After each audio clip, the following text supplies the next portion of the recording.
I would typically recommend to split it up into 4 different phases of a data science project. And the first phase is for sure about setting the right goals. So we need to really analyze the current situation.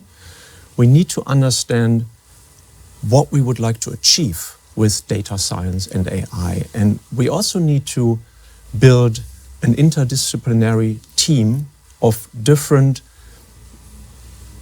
intelligences. Like we want to combine the operator input, we want to combine the engineering input, and also we need a management buy-in for these kind of projects. And once this is all set and ready to go, we can then go into a second phase, which is all about collecting historical data from the process, from a machine that you would like to start with in order to analyze. And then it's a common task between all disciplines to look at, first of all, what kind of data is available.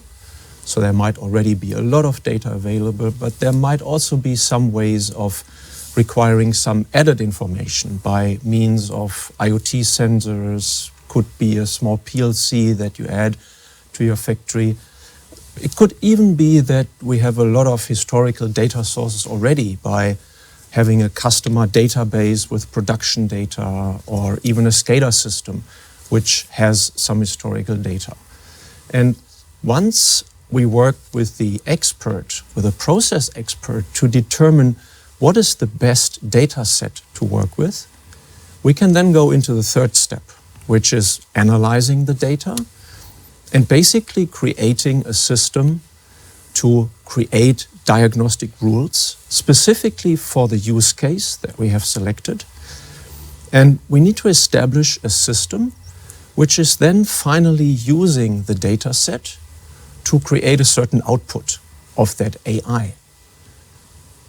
But then the most important point is that we need to confirm whether that output, that prediction output, has a good enough precision to really match the customer expectations.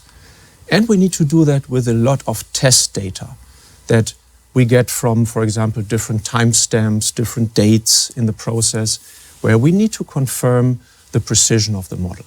Mm-hmm. And once the customer is happy with that, we can then go finally to phase 4, which is to establish an online system and to really use an edge computing layer with the diagnostic method, use the model, feed in online process data against the model, getting some output, and then finally sending this prediction result back into the OT level in order to finally being able to optimize the process.